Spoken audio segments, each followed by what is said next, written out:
उसका नाम जो है ना लिखना सीख लेते हैं रिवीजन के तौर पर, ठीक है, ताकि जो है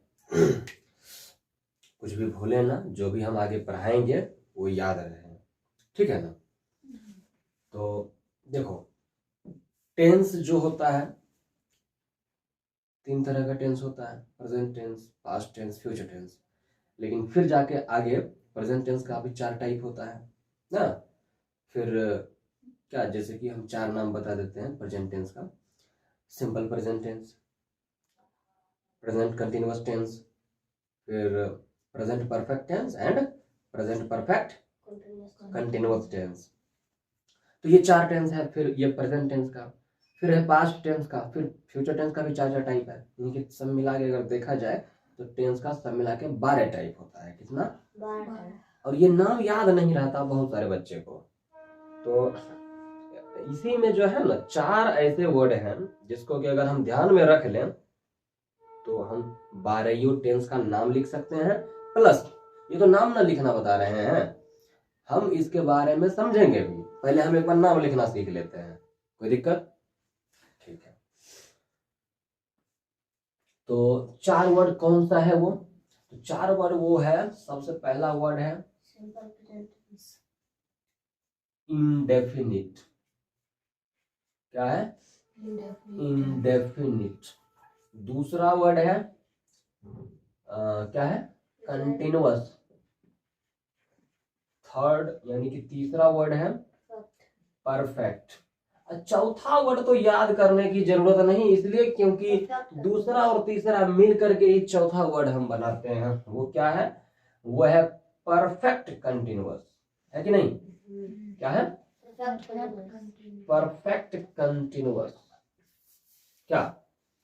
अब देखो ये 4 वर्ड है, हम इस 4 वर्ड से ही 12 टेंस का नाम लिख सकते हैं। Indefinite, continuous, perfect, perfect continuous. कोई दिक्कत नहीं। तो क्या करें, कैसे लिखेंगे हम नाम? तो हम ये देखो ना नाम लिखना सीख लेते हैं एक बार। हेडिंग में लिख लेना है टेंस, और इसका हम नाम लिखना सीखते हैं। सबसे पहले प्रेजेंट टेंस का। किसका? Present tense. इसका 4 टाइप लिखना सीखते हैं। सिंपल, क्या करना है? इंडेफिनिट है ना, इंडेफिनिट से पहले लगा देना है प्रेजेंट, यानी कि यहां कुछ लाना है, यहां कुछ लाना है, यहां कुछ लाना है, यहां कुछ लाना है। बस समझ आ रहा है? जो हम डॉट का साइन दे रहे हैं, यहाँ पर कुछ लाना है। क्या लाना है? बस प्रेजेंट टेंस का नाम लिखना है। Present indefinite tense, present continuous tense, present perfect tense, present perfect continuous tense. नाम लिख लिए हैं। बस समझ में आया? समझना तो सीखेंगे ही ना, नाम तो लिख लें एक बार। प्रेजेंट टेंस का 4 टाइप क्या हो गया, जरा बोलो तुम लोग। प्रेजेंट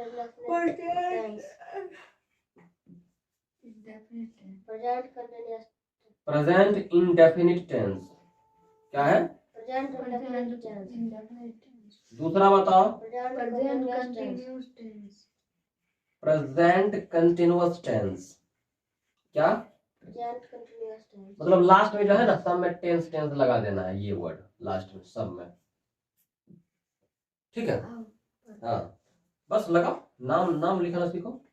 प्रेजेंट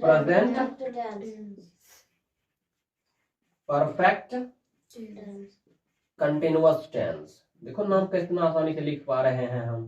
उसके बाद तुरंत बताओ प्रेजेंट इंडेफिनिट गलत नाम। प्रेजेंट, ओ ये कंटिन्यूअस नहीं होता, ये नीचे आएगा। ठीक है, ठीक है। प्रेजेंट परफेक्ट टेंस नीचे आएगा। Present perfect continuous tense, continue tense कहती है, कंटिन्यूअस टेंस। हो गया, प्रेजेंट टेंस का नाम लिखा गया। तुरंत इधर लिखते हैं पास्ट का, पास्ट टेंस का। बस कुछ नहीं करना, यहाँ पास्ट पास्ट पास्ट पास्ट लगा देना है। बाकी हर जगह तो टेंस लास्ट में आएगा ही। तो पास्ट टेंस है तो हम यहाँ पर क्या लिखेंगे? Past indefinite tense, past continuous tense, past perfect tense, past perfect continuous tense. कोई दिक्कत है? Past indefinite tense. क्या? Past indefinite tense. दूसरा में बताओ तुम्ही लोग, past continuous past continuous tense, उस डॉट के जगह पर पास्ट लगा देना है। क्या? Tense past continuous tense tense. तीसरा बताओ, पास्ट परफेक्ट टेंस कंटिन्यूअस नहीं, past perfect tense, past perfect tense perfect tense tense. चौथा बताओ, पास्ट परफेक्ट कंटिन्यूअस टेंस। बहुत अच्छा। बताओ, नाम लिखना आसान है क्या? सिर्फ 4 वर्ड याद रखना है, और सिर्फ ये जो 4 वर्ड है, ये सिर्फ ये नहीं बता रहा कि नाम आसानी से कैसे लिखें हैं, ये मीनिंग भी बताएगा, जो पूरे टेंस का जो है ना सबसे जरूरी बात होगा। अगर इसके मीनिंग को हम देख लें तो पूरा टेंस पढ़ना आसान हो जाता है। ठीक है, तो ये पास्ट टेंस का हो गया। अभी बताएंगे हम, नाम पहले लिखना सिखा देते हैं एक बार। यहां पर लिख लेते हैं फ्यूचर टेंस का। क्या लिख ले? Future tense. फ्यूचर टेंस का 4 टाइप जरा बताना हमको। फ्यूचर इंडेफिनिट टेंस, आराम से नाम लिखना सीखो। Future indefinite tense. ठीक है क्या? इसमें कहीं कोई दिक्कत है किसी को भी? अरे तुमको भी दिक्कत है नहीं ना? सीखो। उसके बाद क्या करेंगे?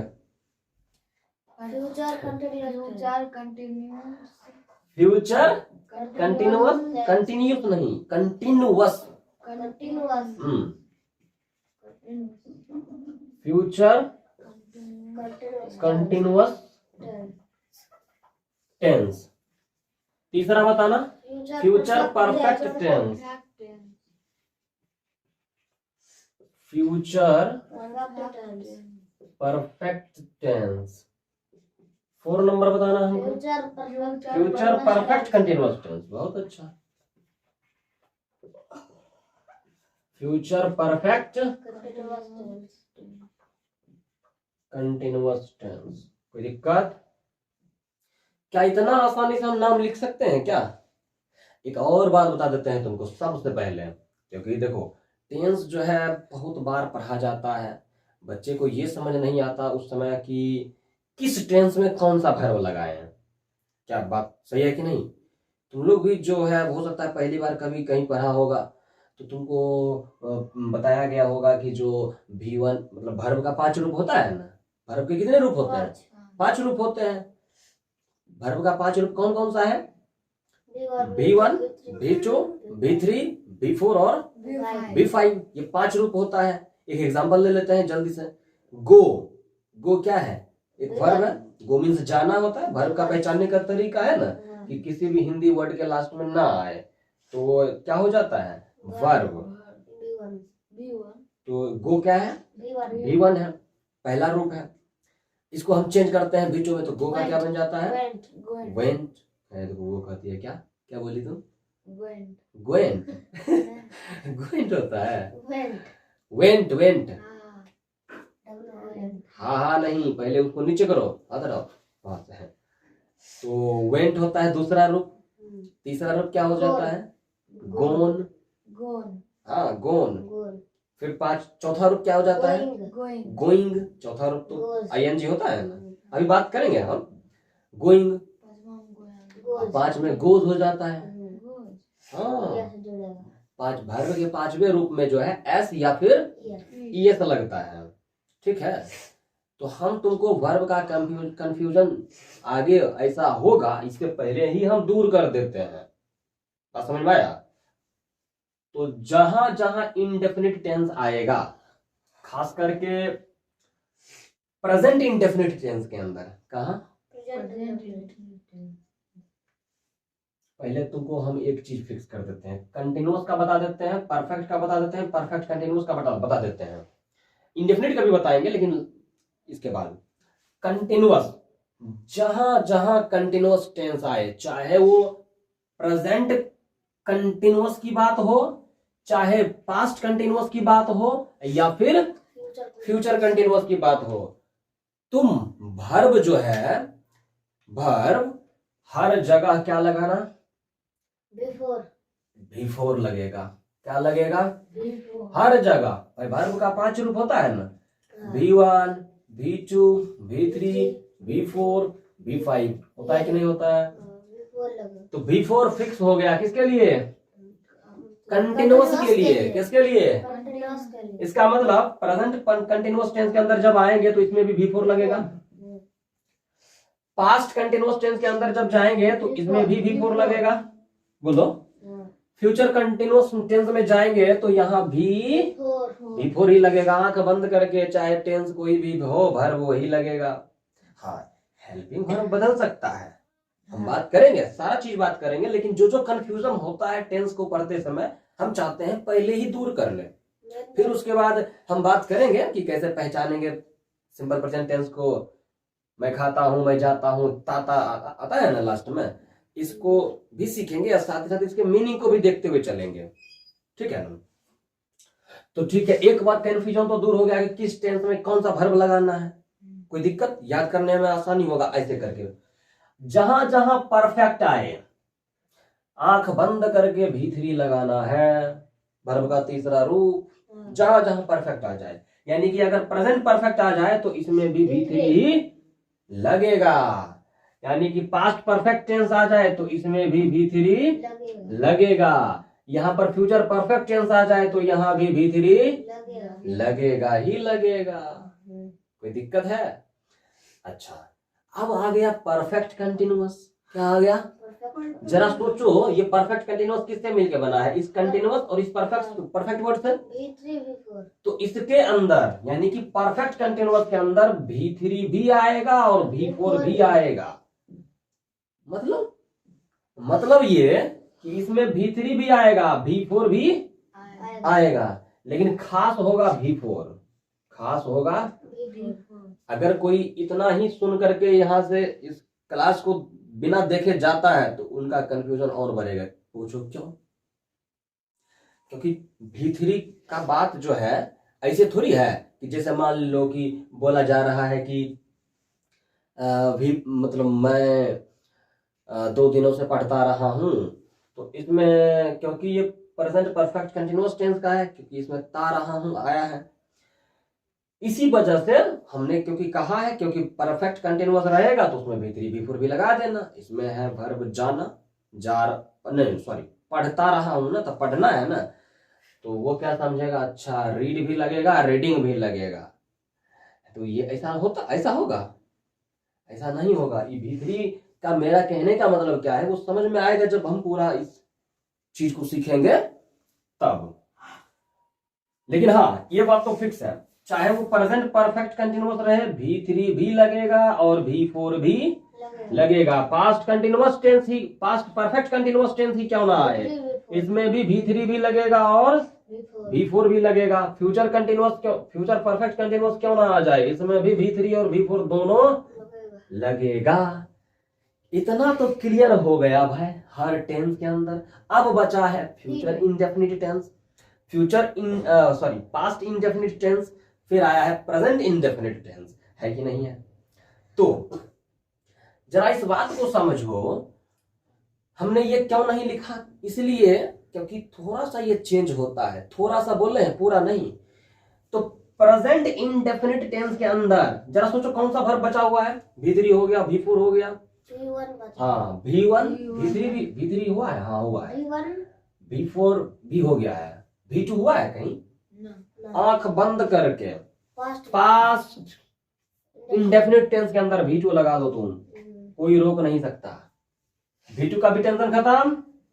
अरे बोलो, पास्ट इंडेफिनिट टेंस के अंदर V2 लगाते हैं, कोई दिक्कत? फिक्स है इसका मतलब कब्जा कर लिया V2 पर, कोई दिक्कत नहीं।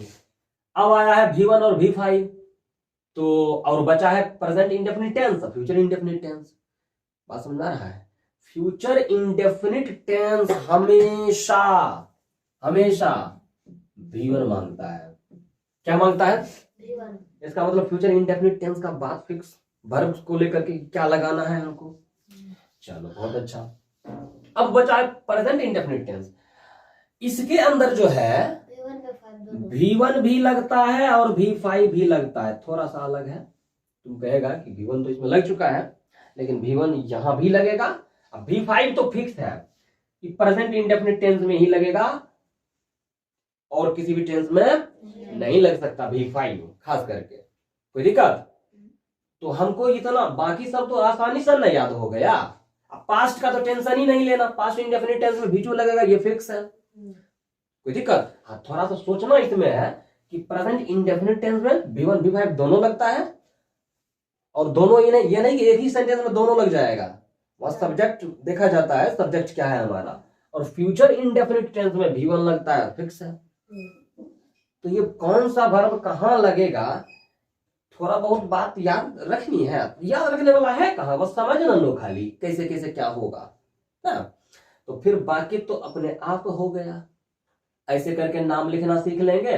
और ये वर्ब इंडेफिनिट टेंस हाँ, इंडेफिनिट टेंस में यहां लिख देते हैं V1 या V5 फिक्स। इसको कोई काट नहीं सकता। तो हम चाहेंगे तुम लोग जल्दी से इसको जो है बढ़िया से समझ तो गया ही होगा, समझा है ना? ठीक है, तो अब इसको एक बार उतार लो जल्दी से। यहाँ भी तो इंडेफिनिट है, कैसे पता करेंगे कि पास्ट है इंडेफिनिट? पहचान ज्यादा टेंशन नहीं लेना है, इसीलिए अभी हम तुमको एक ओवरव्यू दिए कौन सा वर्ब कहाँ लगाएंगे। फिर एक एक टेंस जब तुमको बताएंगे, एक एक टेंस, पहले सिंपल प्रेजेंट टेंस के बारे में बताएंगे तो तुमको समझ में आएगा। उस समय उसी समय हम पहचान की बात करेंगे।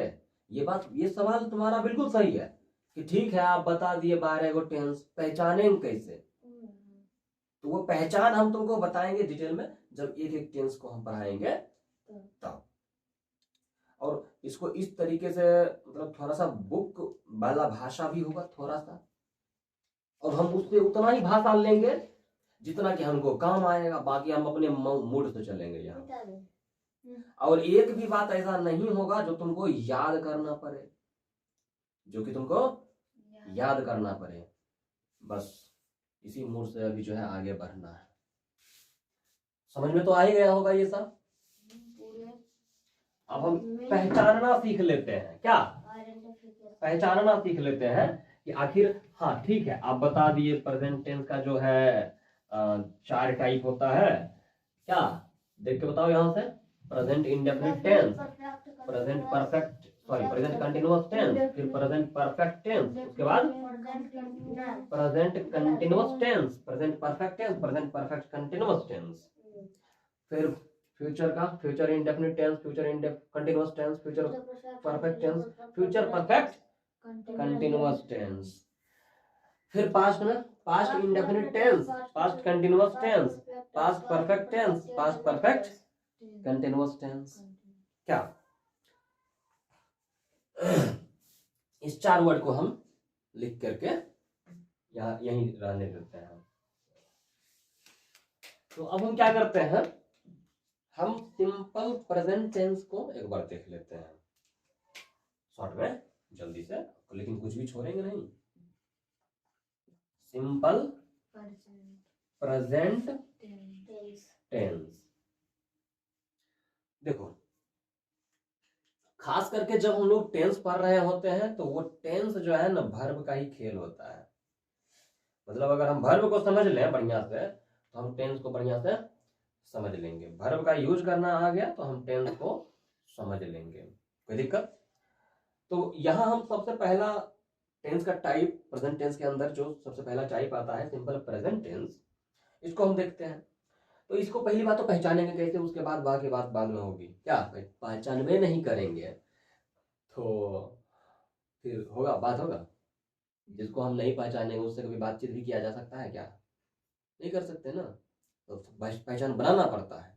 अभी तुम लोग सिंपल प्रेजेंट टेंस के बारे में नहीं जानता, तो अब इससे पहचान बनाओ, दोस्ती बनाओ, तब आएगा समझ में। कोई दिक्कत? इसको इस तरीके से मत देखना कि बस एक वर्ड लिखा हुआ है सिंपल प्रेजेंट और टेंस, एक वर्ड की तरह नहीं देखना, सोचना है। ठीक है, सेंटेंस वाक्य को सोचना है और उसमें पहचानना है कि वो सिंपल प्रेजेंट टेंस है या नहीं है। तो देखो पहले तो हम बेसिक ही बताएंगे। बेसिक ना बताएंगे, अभी तो एडवांस में नहीं ना जाएंगे हम। तो बेसिक क्या है? बेसिक ये है कि अगर हम बात आइडेंटिफिकेशन की करें किसकी?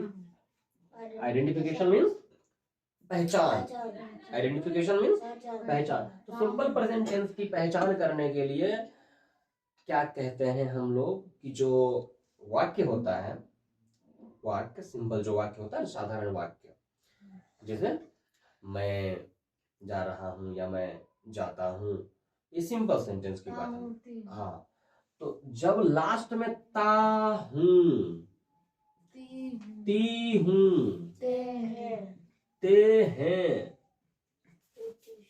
etc, इस तरीके के जब चीज रहेगा ना, तो हम कहेंगे कि वो सिंपल प्रेजेंट टेंस का वाक्य है।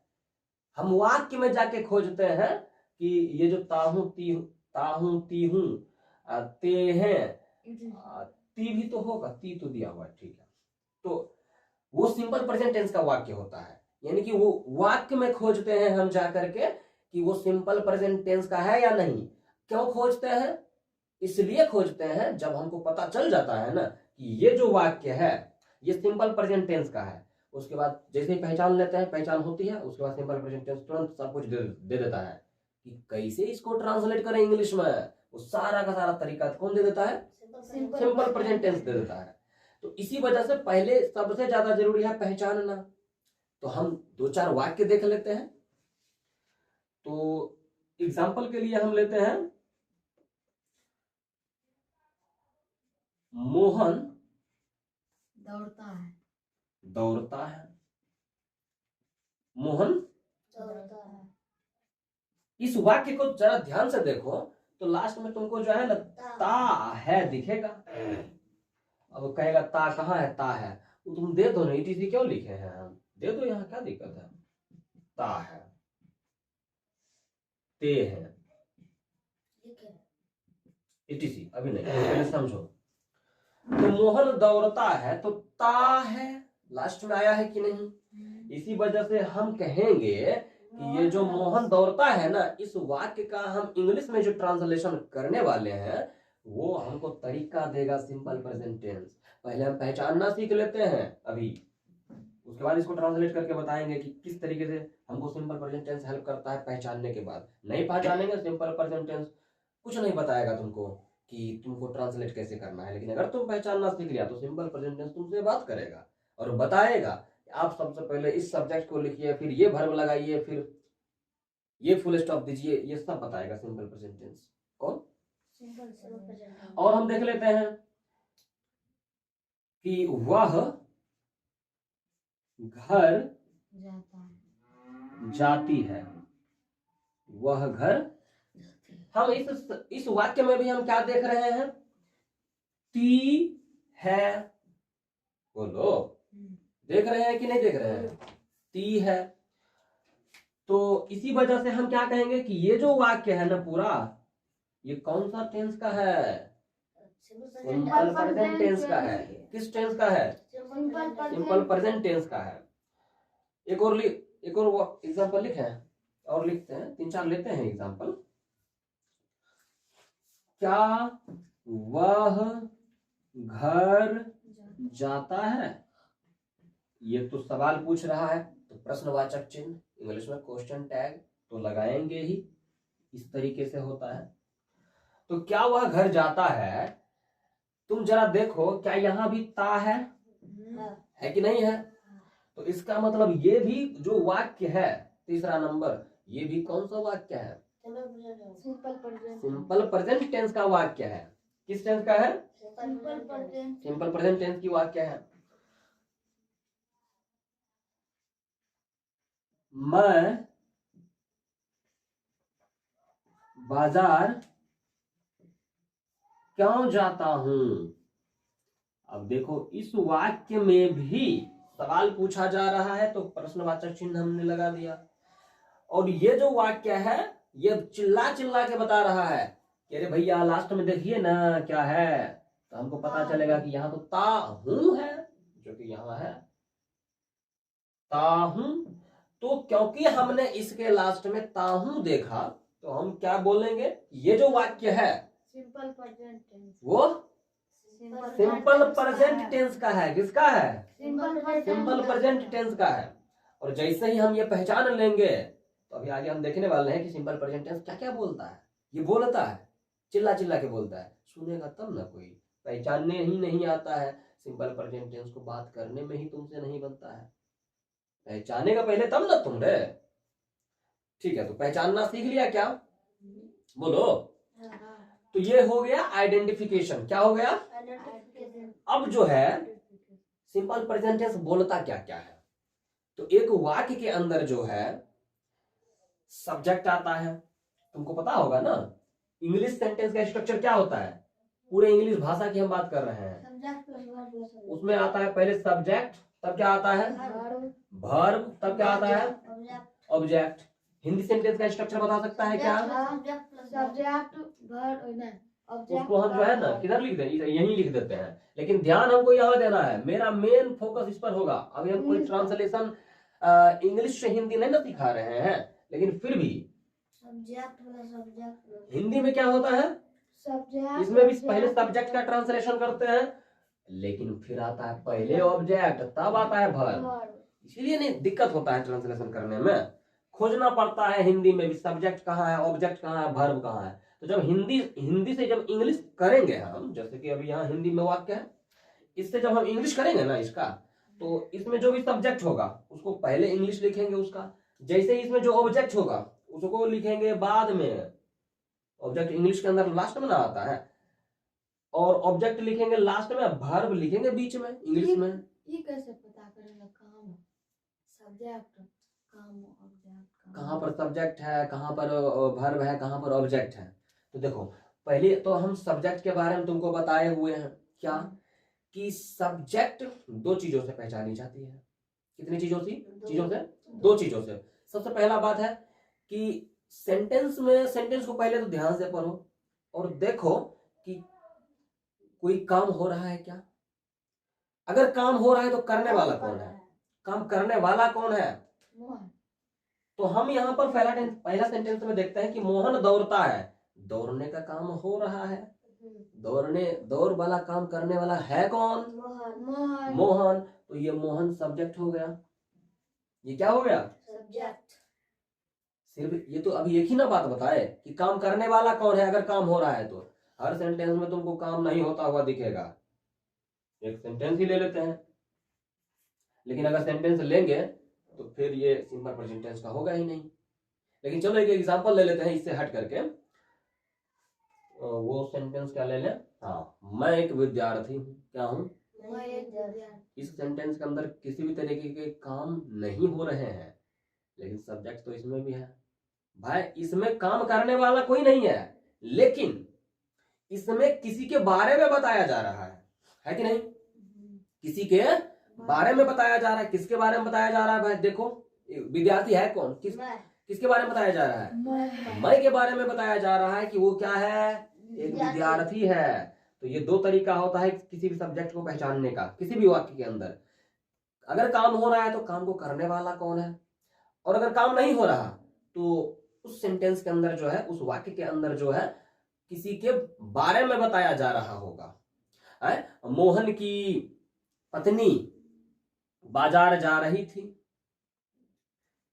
तो यहां पर बात, हाँ काम हो रहा है, जा रही थी, जाना काम हो रहा है, तो हम कहेंगे इस काम को करने वाला कौन है? मोहन की पत्नी। मोहन तो नहीं है भाई, मोहन की पत्नी बाजार जा रही है, तो मोहन क्या हुआ? मोहन की पत्नी मोहन की पत्नी सब्जेक्ट हुई। पूरा ये पूरा वाक्य मतलब इतना शब्द जो है ना, ये सब्जेक्ट हुआ। ठीक है, तो हमने देखा सब्जेक्ट पहचानने का तरीका क्या है कि किसी भी वाक्य को पढ़ो और देखो, अगर कोई काम हो रहा है तो काम को करने वाला कौन है, तो जो भी जवाब आएगा वो हमारा सब्जेक्ट होगा। या फिर उस सेंटेंस में देखो क्या किसी के बारे में कुछ बताया जा रहा है क्या, यह एक कुर्सी है, यह एक कुर्सी, तो इसमें बताया नहीं जा रहा कि यह एक कुर्सी है, तो सब्जेक्ट क्या होगा हमारा? यह। तो इसी तरीके से जो है ना सब्जेक्ट को हम पहचानते हैं इन दो तरीकों से। काम को करने वाला कौन है, अगर काम नहीं हो रहा तो किसी के बारे में बताया जा रहा होगा, तो किसके बारे में बताया जा रहा है? यही दो बात जो है हमको सब्जेक्ट पहचानने में हेल्प करता है। अब बाकी जहां तक वर्ब की बात करो तो तुमको पता ही होगा, जैसे मोहन दौड़ता है, दौड़ना, ना लगाने की कोशिश करो, दौड़ता में ही ना दौड़ना लग जाता है अपने मन से, तो ये वर्ब है। ये क्या है? ये वर्ब है। वह घर, वह घर, घर में ना लगा सकता, घर ना अच्छा लग रहा है। जाता, जाति, जाति में जाना हम लगा सकते हैं, बना सकते हैं, तो ये जाना क्या हो गया? देखो यहाँ जाना लिखा नहीं है, अपने मर्जी से बनाना है तुमको, तो जाति, जाति क्या हो गया यहाँ? वर्ब, क्रिया हो गया, काम हो गया। ठीक है। उसके बाद नीचे भी देखो, क्या वह घर जाती, क्या में ना लगा सकता है तुम? क्या ना, लगाने की कोशिश करो, नहीं लगेगा। वह में भी जरा लगाओ, वह ना अच्छा लग रहा है, तो बहना ना हो गया रे, वो तो अलग है।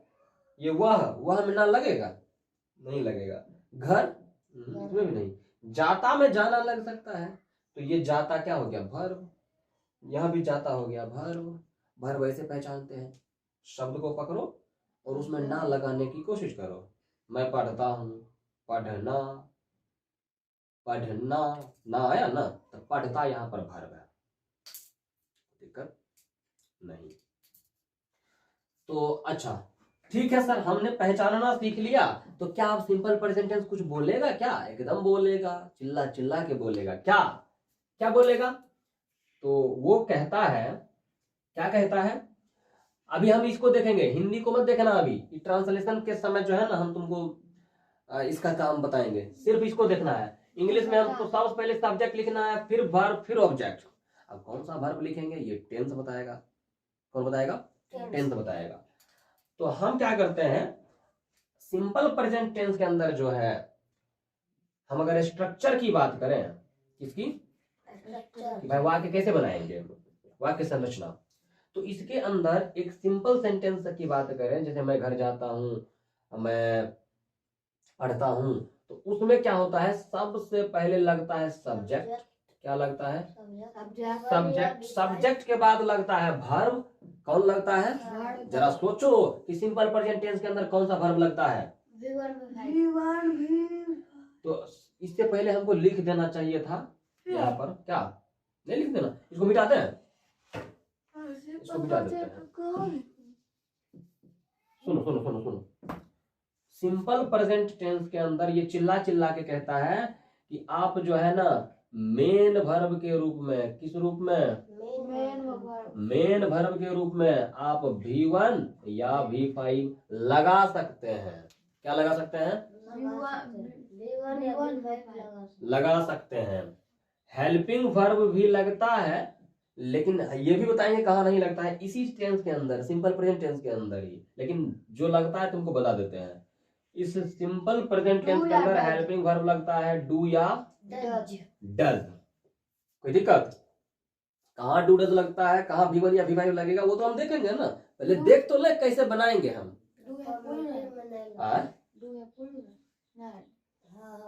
डू हुआ सिंगुलर, नहीं नहीं नहीं, डू हुआ प्लूरल, डज हुआ सिंगुलर। कोई दिक्कत? हम बताएंगे, सब बताएंगे, बोले ना, अभी सुन तो लो, सुनते चलो ना। कॉपी में लिखा है। हाँ, तो अब देखो यहाँ पर हम स्ट्रक्चर यानी कि बनावट की बात करते हैं। किसकी बात करते हैं? बनावट। तो इसके अंदर जो है सबसे पहले आता है सब्जेक्ट, या क्या आता है? सब्जेक्ट आता है, और सब्जेक्ट के बाद वर्ब आता है। तो वर्ब में सोचो कि मेन वर्ब के रूप में कौन आता है? V1 या V5? बोलो। देखो ये भी हेल्पिंग वर्ब है, मतलब ये भी वर्ब है, ये भी वर्ब है, लेकिन हम V1 या V5 लगाएंगे मेन वर्ब के रूप में। ठीक है, और उसके बाद आ जाएगा क्या? ऑब्जेक्ट। क्या आएगा? ऑब्जेक्ट। तो कहेगा ये आप बनावट तो आपने लिख दिया, ये लगाते कहाँ हैं? तो ये लगाते हैं अफर्मेटिव सेंटेंस में।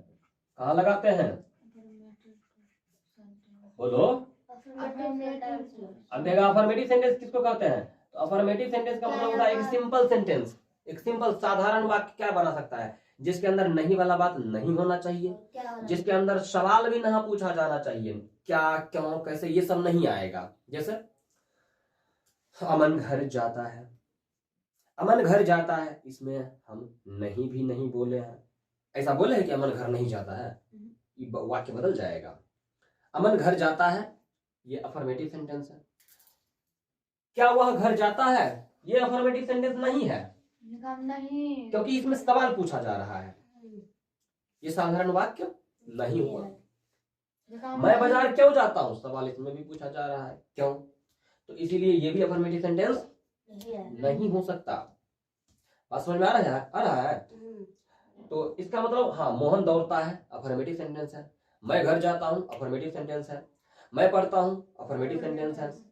वह पढ़ता है, अफर्मेटिव सेंटेंस है। वह नहीं पढ़ता है,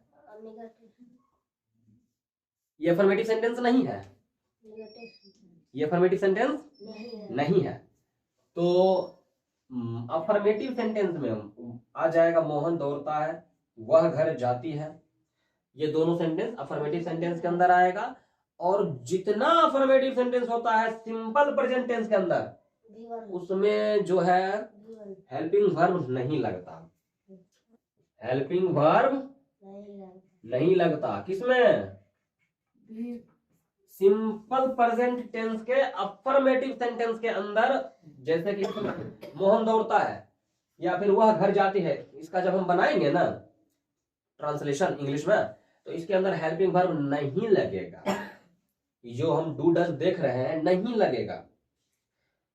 अफर्मेटिव सेंटेंस को छोड़ करके बाकी हर जगह हेल्पिंग वर्ब डू और डज आएगा, ये पक्का है, सिर्फ अफर्मेटिव सेंटेंस को छोड़ करके। बाकी हम नेक्स्ट डे पढ़ाएंगे, ठीक है, इसी से यहीं से कंटिन्यू करेंगे। ये बहुत जरूरी चीज है, यहाँ पर एकदम फोकस के साथ पढ़ना है, क्योंकि टाइम हो गया है, इसलिए जो है आज के लिए इतना ही रहने देते हैं, बाकी फिर हम कल देखेंगे।